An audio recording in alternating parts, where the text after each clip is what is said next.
Cherian Philip പറഞ്ഞൊരു കാര്യമുണ്ട്. ഓരോരുത്തരുടെ ഇടയും അതിനുശേഷം അവരിലേക്ക് ചാരും, ഇടയും ചാരും. ആരെ എതിർക്കുന്നോ ആത്യന്തികമായിട്ട് അവിടെ എത്തിച്ചേരും. ഇതൊരു സ്ഥായില്ലാത്ത സ്വഭാവം. അത് അഡ്ജസ്റ്റ്മെന്റ് ആണ്. അല്ല, ഇഷ്യൂവിൻ്റെ അടിസ്ഥാനത്തിലാണ് ഞാൻ സംസാരിക്കുന്നത്. ഒരു പ്രശ്നം ഉണ്ടായി, ഒരു ഇഷ്യൂ ഉണ്ടായി, അതിലുള്ള എൻ്റെ അഭിപ്രായം ശരി എന്ന് ബോധ്യമുള്ളത് ഞാൻ പറയും. പി സി ജോർജ് കേരള രാഷ്ട്രീയം കണ്ടിട്ടുള്ള ഏറ്റവും വലിയ ബ്ലാക്ക് മെയിലിംഗ് പൊളിറ്റീഷ്യനാണെന്ന് താങ്കളുടെ ചില സുഹൃത്തുക്കൾ ആരോപിക്കുന്നു. ഇൻവെർട്ടർ കോമ സുഹൃത്തുക്കൾ ആൾക്കാരെ പേടിപ്പിച്ച് ഭീഷണിപ്പെടുത്തി. ഞാൻ എന്തിനു വേണ്ടിയാണ് ഭീഷണിപ്പെടുത്തുന്നത്? എൻ്റെ എന്തെങ്കിലും കാര്യസാധ്യത്തിനോ നേട്ടത്തിനോ വേണ്ടിയാണെങ്കിൽ ഞാനത് ബ്ലാക്ക് മെയിലിങ്. അല്ലെങ്കിലോ ആ ബ്ലാക്ക് മെയിലിംഗ് പൊളിറ്റിക്സ് എന്ന് പറയുന്ന മാന്യന്മാർ ചിന്തിക്കേണ്ട ഒരു പ്രശ്നമാണ്. ഏതെങ്കിലും വ്യക്തിയോട് ഞാൻ ആരോടും ഉന്നയിച്ചതിൻ്റെ പേരിൽ എന്തെങ്കിലും ആനുകൂല്യം പറ്റാൻ ഞാൻ ചെന്നതായി ചൂണ്ടിക്കാണിക്കട്ടെ, അപ്പോൾ പറയാം. ഈ പറയുന്ന ആൾക്കാർ മിസ്റ്റർ പി സി ജോർജ് താങ്കളുടെ മുന്നണിയിലുള്ള സമുന്നതരായിട്ടുള്ള കോൺഗ്രസ്സുകാർ ഞങ്ങളുടെ ടെലിവിഷനിലൂടെ പരസ്യമായി പറയുന്നു പി സി ജോർജ് അനുവർത്തിക്കുന്ന രാഷ്ട്രീയം ബ്ലാക്ക് മെയിലിംഗ് രാഷ്ട്രീയമാണ്. ഇതറിയാവുന്നത് വേറെ ആരുമല്ല, സ്വന്തം പാർട്ടിയിലെ പി ജെ ജോസഫിനോടും കെ എം മാണിയോടും ചോദിച്ചാൽ അവർ പറഞ്ഞു തരും, അവർ വേണ്ടൊരു ഉപന്യാസം എഴുതി തരുമെന്ന് കോൺഗ്രസിൻ്റെ സമുന്നതരായ നേതാക്കൾ പറയുന്നു. അവരുടെ സ്വഭാവം അവർ പറയും, മനസ്സിലായില്ലേ? പണ്ട് ഒരു ബ്രാഹ്മണൻ പശുവേ മോരെ എന്നൊക്കെ ഒരാളെ വിളിക്കുക. പിന്നെ ഈ ബ്രാഹ്മണനോട് ചോദിച്ചു, നിങ്ങളെന്താ ഇങ്ങനെ ആ മനുഷ്യൻ പശുവെ മോരെ പച്ചക്കറി എന്നൊക്കെ പറഞ്ഞ് എന്ത് ഇടപാടാന്ന് ചോദിച്ചു. അപ്പം അങ്ങനെ പറഞ്ഞ് അവൻ എന്നെ വിളിക്കുന്ന പട്ടി പന്നി എന്നൊക്കെയാണ്. അവൻ ശാപ്പിടുന്ന അവൻ പറയുന്നു, ഞാൻ ശാപ്പിടുന്നത് ഞാൻ പറയും, മനസ്സിലായോ? എന്നതുപോലെ അവൻ ശാപ്പിടുന്ന അവൻ പറയുന്നു. ബ്ലാക്ക് മെയിലിംഗ് കൊണ്ട് ജീവിതം ബ്ലാക്ക് മെയിലിംഗ് ആയി ജീവിക്കുന്നവരൊക്കെ ഈ പറയുന്ന കോൺഗ്രസ്സുകാരൊക്കെ ബ്ലാക്ക് മെയിലിംഗ് ആണോ? അല്ലെങ്കിൽ പിന്നെ അങ്ങനെ പറയുമോ? അതുകൊണ്ടാണ് അവരെ അങ്ങനെ ആരൊക്കെ പറയുന്നുണ്ട് അവരൊക്കെ ബ്ലാക്ക് മെയിലിംഗ്. താങ്കൾ കേൾക്കുന്നില്ലേ? ദിവസേന എന്നോണം ടെലിവിഷനിൽ പറയുന്നില്ലേ? പേഴ്സണലായിട്ട് ഞാൻ പറയുന്നില്ല. അങ്ങനെ ആരെങ്കിലും പറഞ്ഞിട്ടുണ്ട് അവനൊക്കെ ബ്ലാക്ക് മെയിലിംഗാണെന്ന് ഞാൻ ഉത്തരവാദിത്തോട് പറയും.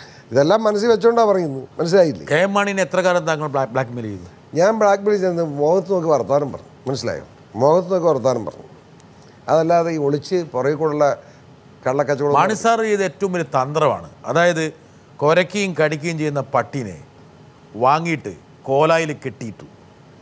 അങ്ങനെ കെട്ടിക്കിടക്കല്ലെന്നുള്ള കേരളത്തിലെ ജനങ്ങൾ ബോധ്യമാണ്. കടി അപ്പുറത്താണ് അയൽവക്കത്തെ വീട്ടിലെ ആൾക്കാർക്ക്. കടിക്കാനുള്ള വേണ്ടാതിനൊന്നും മാണി സാർ ചെയ്യുന്നില്ല, പിന്നെ എങ്ങനെ കടിക്കും? ഇതാ കടി കെട്ടിയൊരുത്തിന് വരുത്തിക്കുന്നു. വരട്ടെ നോക്കാം.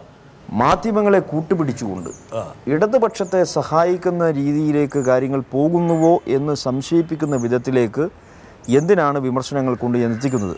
അതേ ചൊല്ലിയുള്ള അല്ലെങ്കിൽ അതേപ്പറ്റിയുള്ള അദ്ദേഹത്തിൻ്റെ മറുപടി എന്താണ് എന്നാണ് അറിയേണ്ടത്. ഡീൻ കുര്യാക്കോസ് കൊച്ചല്ലേ, പയ്യനല്ലേ, സ്മോൾ ബോയ്, സ്മോൾ ഫ്രൈ. അതുകൊണ്ട് ഞാൻ മറുപടി കടുപ്പിക്കുന്നില്ല.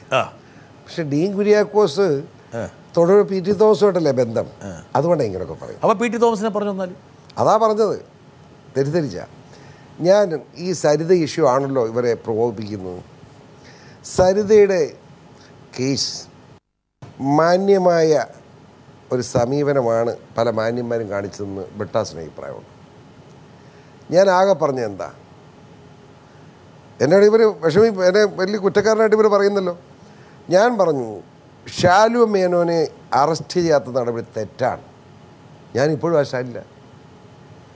ആ സ്ത്രീയെ 302 പ്രതിയാക്കണമെന്ന് എൻ്റെ അഭിപ്രായം, മനസ്സിലായില്ലേ? ബിജു രാധാകൃഷ്ണൻ എന്ന് പറയുന്ന വ്യക്തി അയാളുടെ വെപ്പാട്ടിയെ കൊന്നു. രണ്ടാമത്തെ വെപ്പാട്ടിയെ കൊന്നിട്ടില്ല, അവരിപ്പോൾ അകത്തുണ്ട്. അത് അകത്താണെങ്കിലും സുഖജീവിതമാണല്ലോ. മൂന്നാമത്തെ വെപ്പാട്ടിയായിട്ട് ഷാലു വരുന്നത്. ആ ഷാലു ബിജുവിനെ സ്വന്തം ബിജു വാങ്ങിക്കൊടുത്ത കാറില്ലേ ഓടിച്ച് തൃശ്ശൂർ കൊണ്ടുവിടുന്നു. ഏത് 302 പ്രതിയാണ്, കൊലക്കേസ് പ്രതിയാണ്. അത് വന്നിട്ട് മൊബൈൽ ഫോണും കൊടുക്കും. ഒരാഴ്ച അയാളെ ഒളിവിൽ താമസിക്കാൻ അവസരം ഉണ്ടാക്കി കൊടുത്ത് ഷാലുവിൻ്റെ ഫോണാണ്. സ്വാഭാവികമായിട്ട് ഷാലുവിൻ്റെ ഒരു കേസ് എടുക്കണ്ടേ?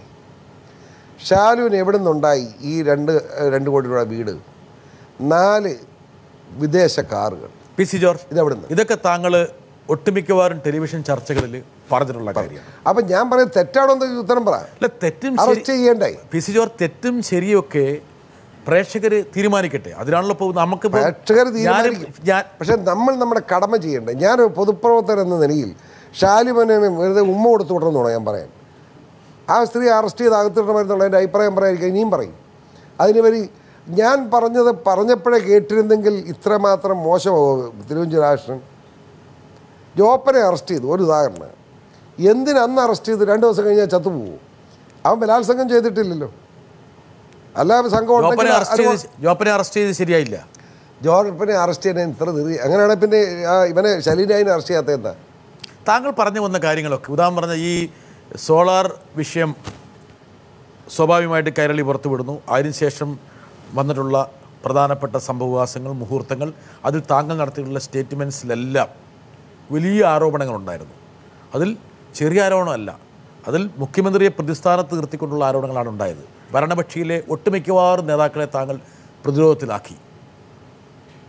സർക്കാരിൻ്റെ സൗജന്യം പറ്റിക്കൊണ്ട്, UDF നൽകിയ ഒരു സ്ഥാനം അലങ്കരിച്ചുകൊണ്ട്, ചുമന്ന ലൈറ്റ് വെച്ചുകൊണ്ട്, പോലീസിൻ്റെ അകമ്പടി, പൈലറ്റ്, ഔദ്യോഗിക വസതി, ഈ സൗകര്യങ്ങളൊക്കെ പറ്റി താങ്കൾ ഇവരെ ചെളിവാരി എറിഞ്ഞുകൊണ്ടിരിക്കുന്നു.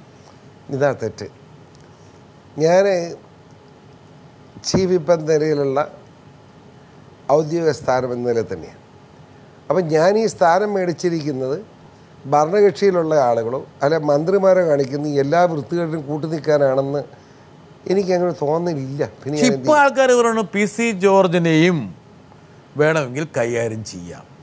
നമ്മൾ വിചാരിച്ചതുപോലത്തെ അത്രത്തെ വലിയൊരു ഭീകര വെട്ടുപോത്തും കാട്ടുപോത്തും നല്ല PC ജോർജ്. അത്രയെങ്കിലും പറഞ്ഞോ? അതായത് ഈ കാട്ടുപോത്തിനും വേണമെങ്കിൽ കടിഞ്ഞാൺ ഇടാവുന്നതാണ്. കടിഞ്ഞാണൊന്നും ഇടാൻ പറ്റില്ലെന്ന്. അങ്ങനെ ഞാൻ ആരെങ്കിലും കടിഞ്ഞാണ് നോക്കിയിരിക്കുന്നതാണ്. എൻ്റെ മനസാക്ഷിക്ക് വിരുദ്ധമായിട്ട് ഒരു കാര്യം എന്നെക്കൊണ്ട് ചെയ്യിക്കാമെന്ന് ആരും കരുതണ്ട. ഇപ്പോൾ PC ജോർജിൻ്റെ മുഖത്തേക്ക് നോക്കിക്കഴിഞ്ഞാൽ സൂക്ഷ്മമായിട്ട് നിരീക്ഷിക്കുന്ന ഒരാളാണെങ്കിൽ മൂക്ക് കയറിടാൻ വേണ്ടി 2 തുള ഉടച്ചതായിട്ട് കാണാം. മൂക്ക് കയറിടാൻ വേണ്ടി 2 തുള തുളച്ചതായി കാണാം. മിക്കവാറും തുളയ്ക്കും മിക്കവാറും. വെറുതെ നോക്കുക, ഒരു തുളയും കാണില്ല. ഇല്ല, നോ നെവർ. ഒന്ന് കുത്തി 2 ഇടത്തുനിന്ന് ഞാൻ ജീവിച്ചിരിക്കുന്നിടത്തോളം കാലം കാണില്ല, ധൈര്യമായിട്ട്.